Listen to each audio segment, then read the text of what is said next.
ክቡራት ተኸታተልቲ እዚ ቻናል ሰላማት ሚስተር ዚሊ ሳይንሳዊ ሜላ አናባቢ እንግሊዝኛ ተጠቂምና ክነንብብ ህፃውንቲ ክንሕግዝ ተሓሲቡ ዝተዳለወ ፎኖሎጂ ወይ ከዓ ናይ ድምፀት ሳይንስ መሰረት ዝገበረ መደብ እንግሊሽ እዩ። እዚኣቶምን ካልኦትን ቪድዮታት ንክበፅሕዎም ኣብ ዩቲዩብ ቻነልና ሚስተር ዚል ኤዱክ ሳብስክራይብ ሼር ላይክ ብምግባር ሚስተር ዚል ዝፅሕፍዎም ዝተፈላለዩ መፅሓፍቲ በተለይ ፎኖሎጂ መሰረት ገይሮም ተዳለዉ ወለዶ ንክበፅሑ ናይ ባዕሎም ኣስተዋፅኦ ይግበሩ። ስለዚ ሎማዓንቲ እንታይ ኢና ንርኢ CV blending with short vowel I ኮንሶናንት ቫወል እናጣመርና ከመይ ጌርና ኢና ድምፀት ንፈጥር እዩ።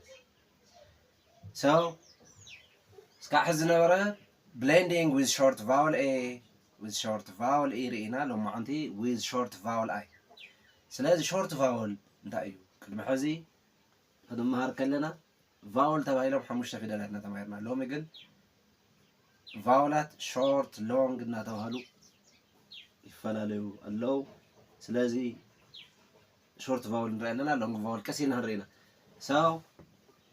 እዚኣ ቢ እያ ድምፃ እዚኣ ኢ እያ ድምፃ ስለዚ ብሓደ ክጣመራ ከለዋ ብኢ ቢ ይኾነ ብኢ ቢ እዚኣ ሲ እያ እዚኣ ኢ እያ ክ ትኾነሉ ግዜ ኣሎ ብድምፀት ክመፅእ ከለና ክ ኢላ ትድመፀሉ ግዜ ኣሎ መፀሉ ግዜ እውን ኣሎ። ስለዚ እዚኣ ቅድሚ ኣይ ቅድሚ ኢ ቅድሚ ዋይ እንተመፅያ ስ ዝብል ድምፂ ስለትፈጥር ስኢ ሲ ትኸውን ስኢ ሲ ትኸውን። እዚኣ ድ እያ ፊደል ዲ ድ ዝብል ድምፂ እዩ ዘለዋ ድኢ ዲ ድኢ ዲ ይኸውን ድምፃ።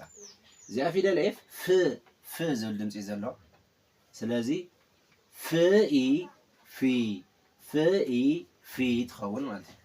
እዚኣ ፊደል ጂ ግ ዝብል ድምፂ እዩ ዘለዋ ፊደል ጂ ግ ዝብል ድምፂ እዩ ዘለዋ ግኢ ጊ ትኸውን ማለት እዩ ግኢ ጊ።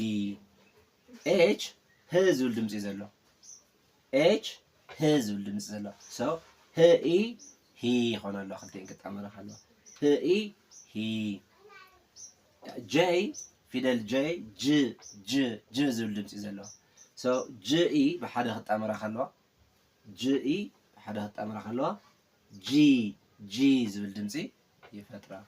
እዚኣ ፊደል ከይ ክ ክ ክ ዝብል ድምፂ ዘለዋ ስለዚ ከይ ምስ ኣይ ክጣመር ከላ ክኢ ኸውን እሞ ክኢ ኸውን እሞ ኪ ኪ ዝብል ድምፂ ትፈጥር።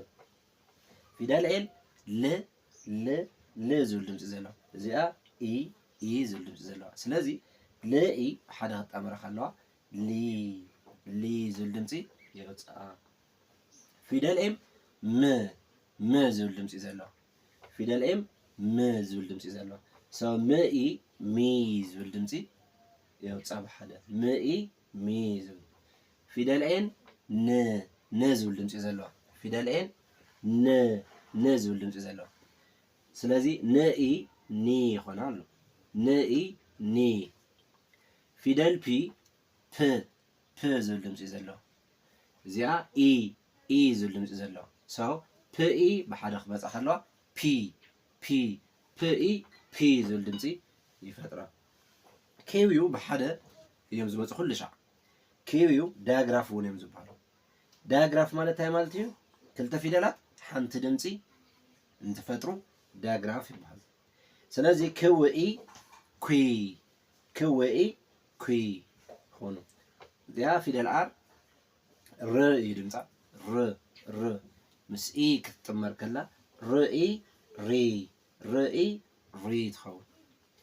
ፊደል ኤስ ስ ስ ስ ዝብል ድምፂ ዘለዋ እዚኣ ኢ ኢ ዝብል ድምፂ ኣለዋ ስኢ ብሓደ ክጥመራ ከለዋ ሲ ሲ ዝብል ድምፂ ይህበና። ፊደል ቲ ት ት ት ዝብል ድምፂ እዩ ዘለዋ ት ኢ ብሓደ ት ኢ ብሓደ ቲ ቲ ዝብል ድምፂ ይፈጥራ።